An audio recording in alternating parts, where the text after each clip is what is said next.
നമസ്കാരം, ഞാൻ ചാക്കോച്ചൻ. എൻ്റെ ഏറ്റവും പുതിയ സിനിമയായ വള്ളിയും തെറ്റി പുള്ളിയും തെറ്റി, എളുപ്പത്തിന് VTPT എന്ന സിനിമയുടെ വിശേഷങ്ങളുമായി ഫ്ലവേഴ്സ് ചാനലിൻ്റെ സ്റ്റാർ ലൈഫിൽ.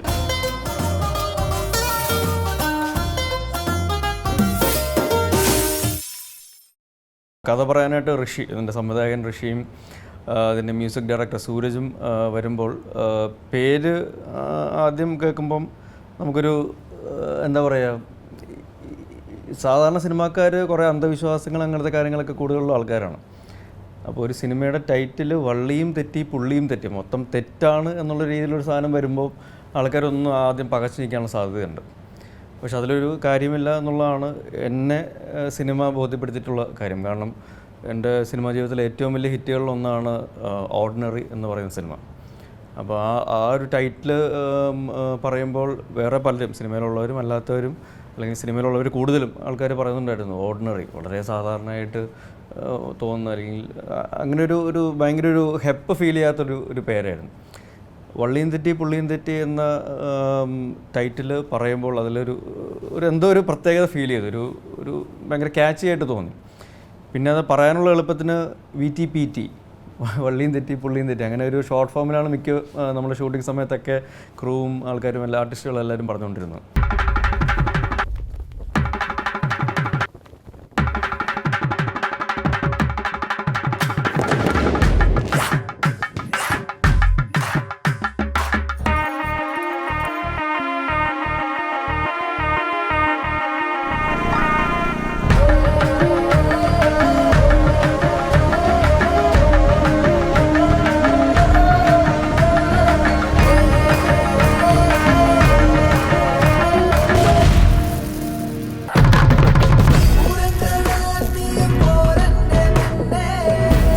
കഥ പറയാൻ വന്ന ഒരു രീതി വളരെ രസകരമായിരുന്നു. അതാണ് ശരിക്കും ഈ ഒരു സിനിമയിലേക്ക് വരാനായിട്ട് പെട്ടെന്ന് തന്നെ ഒരു തീരുമാനമെടുക്കാനായിട്ട് എന്നെ സഹായിച്ചത്. കാരണം എൻ്റെ സിനിമാ ജീവിതത്തിൽ ആദ്യമായിട്ടാണ് ഒരു കഥ പറയുമ്പോൾ അത് ഫുൾ നറേറ്റ് ചെയ്യുന്നതിൻ്റെ കൂട്ടത്തിൽ തന്നെ അതിൻ്റെ ഒരു RR പ്ലേ ചെയ്യുന്നു, പാട്ടുകളുടെ സമയം വരുമ്പോൾ ആ പാട്ട് പ്ലേ ചെയ്യുന്നു, ഷോട്ടുകൾ ഡയറക്ടർ പറയുന്നു. അപ്പോൾ ഒരു പുതിയൊരു ആൾ സിനിമ എടുക്കാനായിട്ട് വരുമ്പോൾ അവരെപ്പറ്റി നമുക്ക് പ്രത്യേകിച്ചൊന്നും അതിൻ്റെ ഒരു ബാക്ക് ഡ്രോപ്പും കാര്യങ്ങളൊന്നും അറിയാത്തപ്പം അവരുടെ ഒരു കാലിബർ എന്താണ്, അല്ലെങ്കിൽ അവരെങ്ങനെയാണ് സിനിമയെ കൺസീവ് ചെയ്തിരിക്കുന്നത്, എത്രത്തോളം അവർക്ക് അതിനുള്ളൊരു കാലിബർ ഉണ്ട് എന്നുള്ള മനസ്സിലാക്കാനായിട്ടുള്ളൊരു ഫസ്റ്റ് ഹാൻഡ് ഇൻഫർമേഷനാണ് ശരിക്കും അവരെ നറേറ്റ് ചെയ്തപ്പോൾ നമുക്ക് കിട്ടിയത്.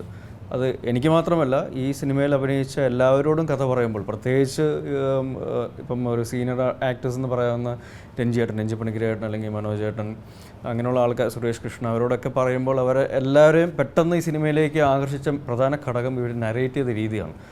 അതിലൊരു പ്രത്യേകത ഉണ്ടായിരുന്നു, അതിൽ ഭയങ്കര ഇൻട്രസ്റ്റിംഗ് ആയിട്ടുള്ള, നമ്മളെ അട്രാക്ട് ചെയ്യുന്ന ഒരുപാട് കാര്യങ്ങളുണ്ടായിരുന്നു.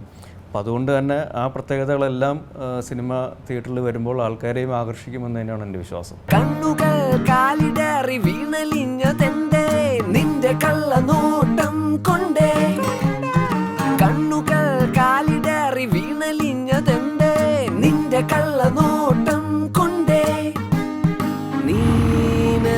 നിർത്തിക്കേ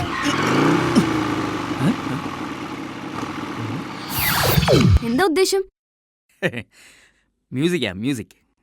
മ്യൂസിക്കോ?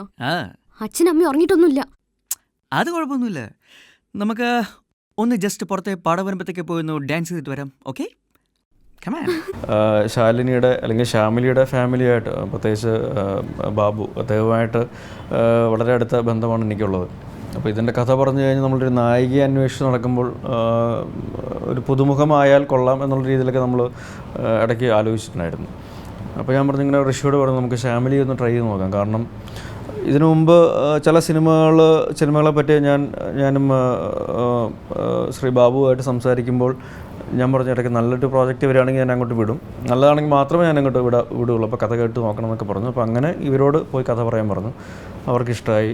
അങ്ങനെ ശ്യാമിലി ഇതിലേക്ക് വരുന്നു. പഴയ മാളൂട്ടി ഇതിൽ ശ്യാമിലിയായി നായികയായിട്ട് തിരിച്ചു വരികയാണ്.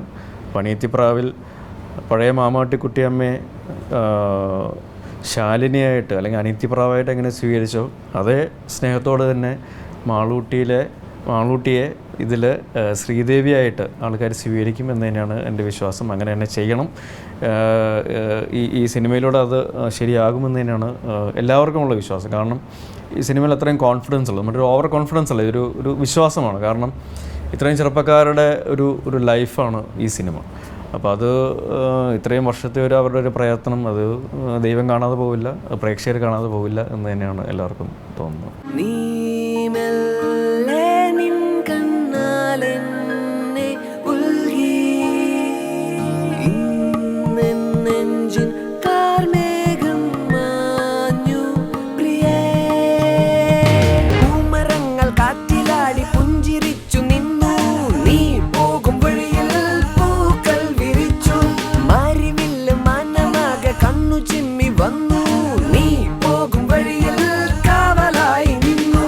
ഇതിൽ ടെക്നിക്കൽ ആസ്പെക്ട്സ് നോക്കുകയാണെങ്കിൽ എല്ലാവർക്കും എന്തെങ്കിലും ഒരു പ്രത്യേകതകൾ ഉണ്ട്, ചെയ്യാനായിട്ടുള്ളൊരു ഒരു ആവേശം കൊടുക്കുന്ന കാര്യങ്ങളുണ്ട്. അപ്പം ആ ഡയറക്ഷൻ്റെ കാര്യം പറയുകയാണെങ്കിൽ ജ്യോതിഷ് ശങ്കറാണ് ഇതിൻ്റെ കലാ സംവിധാനം നിർവഹിച്ചിരിക്കുന്നത്. അപ്പം ജ്യോതിഷ് ഇതിനു മുമ്പ് ഞാൻ ലോർഡ് ലിവിങ്സ്റ്റൺ ചെയ്ത് കഴിഞ്ഞിട്ട് ഞങ്ങൾ പിന്നെ വീണ്ടും ഒന്നിക്കുന്നത് വള്ളിയും തെറ്റി പുള്ളിയും തെറ്റിയിലാണ്. അപ്പോൾ ഇതിൽ നമ്മൾ കഥയ്ക്ക് അനുസൃതമായിട്ട് 90 കാലഘട്ടങ്ങളാണ് പിടിച്ചിരിക്കുന്നത്. അപ്പോൾ അതിൻ്റെ രീതിയിലുള്ള ഒരു തിയേറ്റർ ഇതിൻ്റെ ഒരു മെയിൻ ഒരു പോയിൻ്റാണ്, ഒരു കവലയും കാര്യങ്ങളും എല്ലാം. അപ്പോൾ ഒരു തിയേറ്റർ ശരിക്കും അവിടെ സെറ്റ് ഇടുമ്പോൾ അത് ഒരു വളരെ ഒറിജിനലായിട്ട്, വളരെ നാച്ചുറലായിട്ട്, റിയലിസ്റ്റിക് ആയിട്ട് നമുക്ക് ഫീൽ ചെയ്തിട്ടുണ്ട്. പഴയൊരു ഓലപ്പുര തിയേറ്ററാണ്, ഒരു സി ക്ലാസ് തിയേറ്റർ. അത് വേറെ ഒരു പഴയ തിയേറ്ററിൽ നിന്ന് പൊളിച്ചെടുത്തുകൊണ്ട് വന്ന പഴയ കസേരകളും കാര്യങ്ങളും എല്ലാം സെറ്റ് ചെയ്തിട്ടുണ്ടായിരുന്നു. അതെനിക്ക് തോന്നുന്നത് ഒരു മാസത്തെ കാലാവധി വിചാരിച്ചാണ് മനസ്സിൽ നമ്മൾ പ്ലാൻ ചെയ്ത് അത് കൺസ്ട്രക്ട് ചെയ്തത്. പക്ഷേ ജ്യോതിഷ് അത് ചെയ്തിരിക്കുന്നത് കാറ്റത്തും മഴയത്തും എല്ലാം എനിക്ക് തോന്നുന്നു 2-2.5 മാസത്തോളം അത് നിന്നു. അവിടെ തന്നെ കറക്റ്റായിട്ട് പെർഫെക്റ്റായിട്ടുണ്ടായിരുന്നു. ഒരുപാട് സീക്വൻസുകൾ അവിടെ ഉണ്ടായിരുന്നു, ഒരുപാട് ആർട്ടിസ്റ്റുകൾ, ഒരുപാട് ആൾക്കാർ. അപ്പോൾ ആ രീതിയിൽ നോക്കുകയാണെങ്കിൽ ആ തിയേറ്റർ ഒരു കഥാപാത്രം തന്നെയാണ് സിനിമയിൽ. മാധവൻ എന്ന് പറയുന്ന രഞ്ജിയേട്ടൻ്റെ കഥാപാത്രമായിട്ട് ചുറ്റിപ്പറ്റി, അല്ലെങ്കിൽ വിനയനെന്നൻ്റെ കഥാപാത്രം എൻ്റെ കൂട്ടുകാരും, മനോജേട്ടൻ നീർ എന്ന് പറയുന്ന കഥാപാത്രം, സുരേഷ് ഏട്ടൻ്റെ ഭഗവാൻ എന്ന് പറയുന്ന കഥാപാത്രം, എല്ലാവരും അവിടെ വന്ന് പോകുന്നുണ്ട്.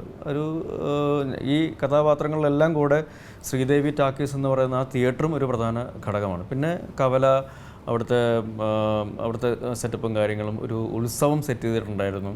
അപ്പോൾ അതൊക്കെ ഭയങ്കര രസകരമായിട്ട്, വളരെ റിയലിസ്റ്റിക്കായിട്ട്, ജെന്യുവിനായിട്ട് ഫീൽ ചെയ്യുന്ന കാര്യങ്ങളാണ്. നമ്മൾ പണ്ട് കണ്ടിട്ടുള്ള അതേ രീതിയിലുള്ള ഉത്സവ പ്രതീതിയൊക്കെ നമുക്ക് ഫീൽ ചെയ്യും.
ഹനുമാൻ വേഷം അല്ലെങ്കിൽ ഹനുമാൻ ആട്ടം എന്ന് പറയുന്ന സംഭവമാണ്. ഹനുമാൻ വേഷം പിന്നെയും കുഴപ്പമില്ല, പക്ഷേ ഹനുമാൻ ആട്ടം ഇച്ചിരി കടുമിട്ട് പരിപാടിയാണ്.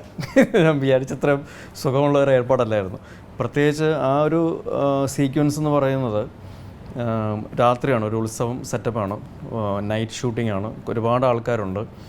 ആ ഒരു സീക്വൻസ് എന്ന് പറയുന്നത് ഒരു ഫൈറ്റുണ്ട്, അതിൽ റൊമാൻസ് ഉണ്ട്, പാട്ടുണ്ട്, ഈ പറയുന്ന പോലെ ഹനുമാനാട്ടമുണ്ട്, ഒരു ഹ്യൂമറും എല്ലാം ഉണ്ട്. അപ്പം അത് ശരിക്കും പറഞ്ഞാൽ ഒരു 7-10 ദിവസങ്ങൾ നീണ്ടു നിന്ന ഒരു ചടങ്ങായിരുന്നു. ഈ ഇത്രയും രാത്രികൾ അല്ലെങ്കിൽ അത്രയും സമയം ഞാൻ ഈ ഹനുമാൻ്റെ വേഷത്തിൽ പച്ച ചായം ഫുൾ ദേഹത്തടിച്ചിട്ട് ഫുൾ വെയിറ്റ് ചെയ്ത് ഈ പറയുന്ന പോലെ ഫൈറ്റും കാര്യങ്ങളും അതും ഇതൊക്കെ ഭയങ്കര സ്ട്രെയിൻ ആയിട്ടുള്ളൊരു സംഭവമായിരുന്നു. പക്ഷേ ആ പ്രോസസ്സ് ഞാൻ ഭയങ്കരമായിട്ട് ആസ്വദിച്ചു. ഈ കഥ പറയാൻ വരുമ്പോൾ ഇങ്ങനെ ഹനുമാൻ വേഷം എന്ന് പറയുമ്പോൾ ഞാൻ പറഞ്ഞു, ഹനുമാൻ വേഷം എന്ന് പറയുമ്പോൾ നമ്മുടെ കല്യാണരാമനിലെ ദിലീപിൻ്റെ പോലെ മാത്രം അതല്ല, നമ്മൾ കറക്റ്റായിട്ടുള്ളൊരു ഹനുമാൻ വേഷം. നമ്മൾ കറക്റ്റായിട്ടെന്ന് പറഞ്ഞാൽ നമ്മൾ പച്ചയാണ് വേഷം, ഹനുമാൻ പച്ച കളറോ, അങ്ങനെ പണ്ട് അങ്ങനെയായിരുന്നു. ശരി, ഓക്കെ. പിന്നെ ഹനുമാൻ ആട്ടം എന്ന് പറയുമ്പോൾ അതെ, നമ്മൾ കയറിൽ കെട്ടി വലിച്ച് തൂക്കി ഇങ്ങനെ ആട്ടിക്കൊണ്ടിരിക്കും. ഓക്കെ. ഞാൻ പറഞ്ഞ ഈ വാലും കാര്യങ്ങളും സംഭവങ്ങളൊക്കെ ഉണ്ട്, കിരീടവും സംഭവങ്ങളും എല്ലാം ഉണ്ട്. അപ്പോൾ അങ്ങനെ യാതൊരു രീതിയിലും മോഡേൺ അല്ലാത്ത ഒരു പച്ചയായ ഹനുമാനാണ് ഈ ചിത്രത്തിൽ ഞാൻ.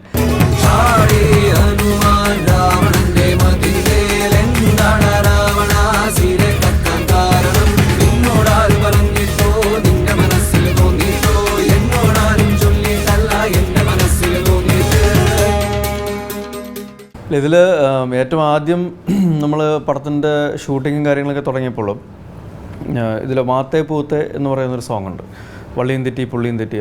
അത് ഭയങ്കര ഒരു പെപ്പി നമ്പറാണ്. അപ്പോൾ അത് ശരിക്കും മേക്കിംഗ് വീഡിയോ അല്ലെങ്കിൽ അങ്ങനത്തെ രീതിയിലാണ് സിനിമയിൽ പാട്ടായിട്ട് അത് കാണിക്കുന്നില്ല. അതിൻ്റെ ഒരു ആറ് മ്യൂസിക്കും സംഭവങ്ങളും അല്ലെങ്കിൽ സീനിനെ സപ്പോർട്ട് ചെയ്യുന്ന രീതിയിലേക്കാണ് ആ പാട്ട് വരുന്നത്. അപ്പോൾ ഒരു മേക്കിംഗ് വീഡിയോ നമ്മൾ എടുക്കുന്നുണ്ടായിരുന്നു. അതിൽ ഈ ക്രൂ കംപ്ലീറ്റ് ഇതിൽ ഡാൻസ് ചെയ്യുന്നുണ്ട്, അവരുടെ രീതിയിലുള്ള ഇൻപുട്സും കാര്യങ്ങളൊക്കെ കൊടുക്കുന്നുണ്ട്. അപ്പോൾ അങ്ങനെ ഭയങ്കര ഒരു ഹൈ എനർജി സംഭവമായിരുന്നു. അപ്പോൾ അത് ശരിക്കും എല്ലാവരിലേക്കും പകർന്നു കിട്ടിയിട്ടുണ്ട്. പ്രത്യേകിച്ച് എനിക്ക് തോന്നുന്നു VTPTയിലെ ആദ്യത്തെ സോങ് നമ്മൾ കാണിച്ചത് ടെലികാസ്റ്റ് ചെയ്തത് അരേ തൂ ചക്കർ എന്ന് പറയുന്ന സോങ്ങാണ്. അത് ഷെരീഫ് മാസ്റ്റർ, തമിഴിലുള്ള ഷെരീഫ് മാസ്റ്ററാണ് അത് കൊറിയോഗ്രാഫി ചെയ്തിരിക്കുന്നത്. അപ്പോൾ അതിലും ഈ ഹനുമാൻ വേഷത്തിൻ്റെ ഒരു റിഹേഴ്സൽ സംഭവങ്ങളൊക്കെ കാണിക്കുന്നുണ്ട്. അപ്പോൾ അത് ഈ പറയുന്ന പോലെ ഭയങ്കര ഇൻട്രസ്റ്റിംഗ് ആയിട്ടുള്ള സംഭവമായിരുന്നു. ഭയങ്കര ഫാസ്റ്റ് മൂവ്മെൻറ്റും കാര്യങ്ങളൊക്കെ ആയിരുന്നു.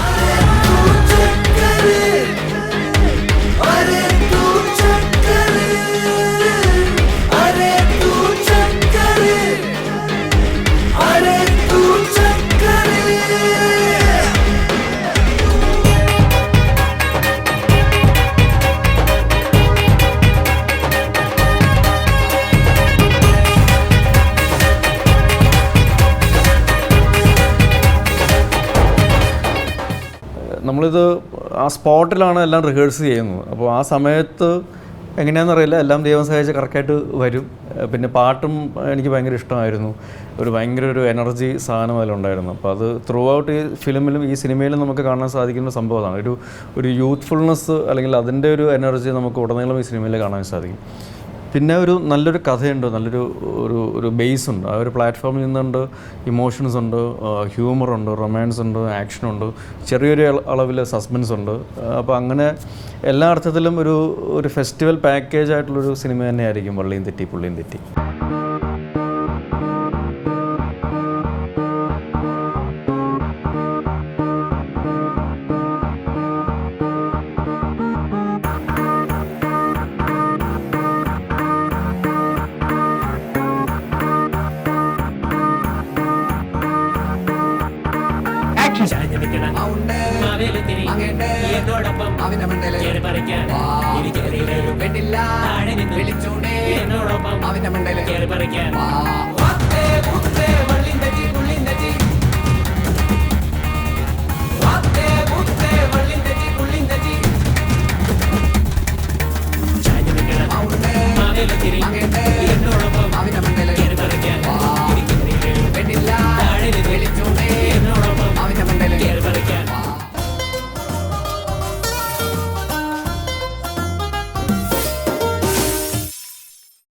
വള്ളിയും തെറ്റി പുള്ളിയും തെറ്റിയുടെ ആദ്യത്തെ ട്രെയിലർ നമ്മൾ കാണിച്ചപ്പോൾ എല്ലാവരും ആദ്യം നോട്ടീസ് ചെയ്തത് രണ്ട് കാര്യങ്ങളാണ്.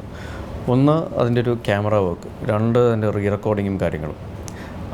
ഈ കുഞ്ഞുണ്ണി കുമാർജിയുടെ മകനാണ് ഇതിൻ്റെ ക്യാമറ കൈകാര്യം ചെയ്തിരിക്കുന്നത്. ലോകം എന്ന സിനിമയ്ക്ക് ശേഷം അദ്ദേഹം ചെയ്യുന്ന സിനിമയാണ് വള്ളിയും തെറ്റി പുള്ളിയും തെറ്റി. പക്ഷേ രണ്ടും രണ്ട് ജനസിൽപ്പെട്ട സിനിമകളാണ്.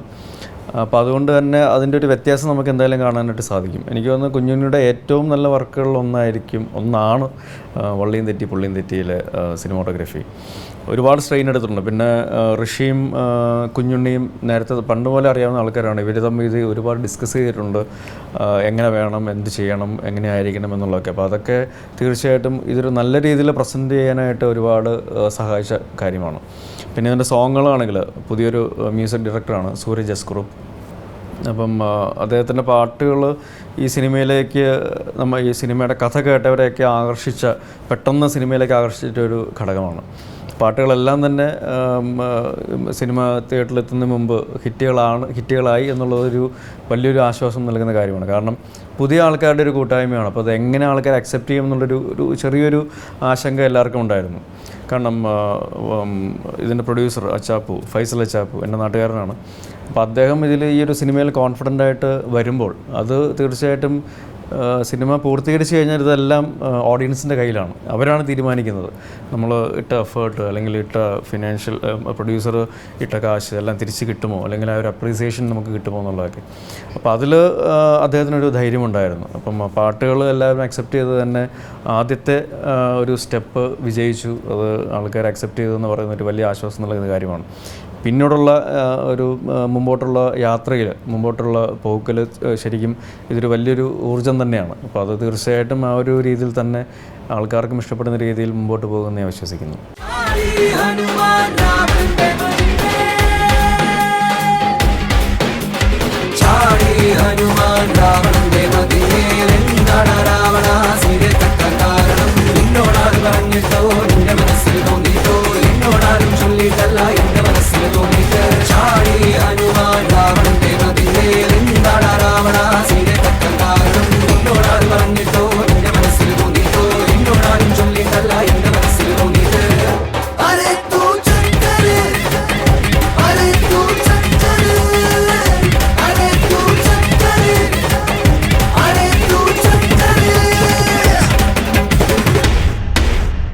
It was fun.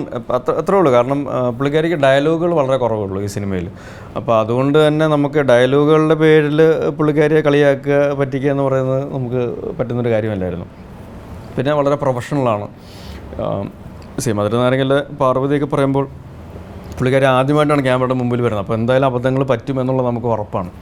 ഇത് പക്ഷേ അങ്ങനെയല്ല. ജനിച്ചപ്പോൾ തന്നെ ക്യാമറ കണ്ടു തുടങ്ങി നാഷണൽ അവാർഡൊക്കെ കിട്ടിയിട്ട് വന്ന ആളാണ്. അപ്പോൾ അതുകൊണ്ട് നമുക്കൊരിക്കലും എന്തെങ്കിലും വേറെ ടെക്നിക്കൽ ഗിമിക്സൊക്കെ പറഞ്ഞ് കളിപ്പിക്കാനായിട്ടൊന്നും പറ്റിയിട്ടില്ല. പിന്നെ ഷീസ് എക്സ്പീരിയൻസ്ഡ്, വളരെ പ്രൊഫഷണലായിട്ട് കാര്യങ്ങൾ ചെയ്യുന്ന ആളാണ്. കറക്റ്റ് സമയത്ത് വരുന്നു, വേണ്ട കാര്യങ്ങൾ എന്താണെന്നുള്ള കറക്റ്റായിട്ട് കൺവേ ചെയ്ത് അത് അതേപോലെ തന്നെ ചെയ്യുന്നു. അപ്പോൾ അങ്ങനെ വളരെ പ്രൊഫഷണലായിട്ട് കാര്യങ്ങൾ അപ്രോച്ച് ചെയ്യുകയും നമുക്ക് യാതൊരു രീതിയിലുള്ള ബുദ്ധിമുട്ടും ഷാമിലയുടെ ഭാഗത്തുനിന്ന് ഉണ്ടായിട്ടില്ല.